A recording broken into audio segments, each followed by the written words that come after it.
काय रे बाळू, गडबडीत कॉल कशा केलं, कशा बोललोस, काय झाला?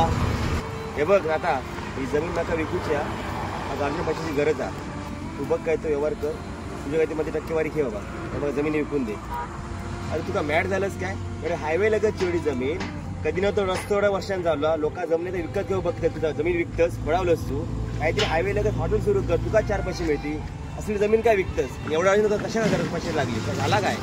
काय सांगू तुका, IPL सुरू आहे ना, ऑनलाईन ॲप ते काय त्यात लावले पैसे, एकदा पैसे भेटले 1-2 हजार रुपये रे.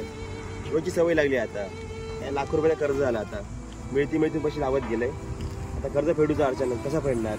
ते जमिनी विकण्यापेक्षा ना जमिनी ठेवून समजला काय तुका माहिती आहे? हायवेला जी जमीन खुळावलीच की विकूसाठी तू. अरे परत ते काय जमीन विकू नका. आता कोकण पहिल्यावर कोण आहे, कोकण बदलता, कोकणचा विकास होता, रस्ता झालो एवढं, हायवेला तुका जागा भेटली आहे, तिथं सोना कर काहीतरी, समजला काय? कोकणचा विकास करा, पण विकास करू नका कोकण जमिनी विकून. तू म्हणतं त्या बरोबर आहे, पण हॉटेल करू, परत जागा बांधू, परत बांधकाम पैसे हवे. पण हॉटेल म्हटलं तर परत कागदपत्र पूर्ण करू काही, परत कामगार सगळा विचार केला तर परत एवढाच ना. कागदपत्र काय करूया आपण पूर्ण. आता चिंता कशाला उद्याची आहे, गॅरंटी विकास दादांची. आता काळजी करू नको. तुका हॉटेलसाठी लागायची मदत, कागदपत्र काय कामगार वगैरे हवे तर आपण मदत करूया, पण तूच मालक या जागेचो.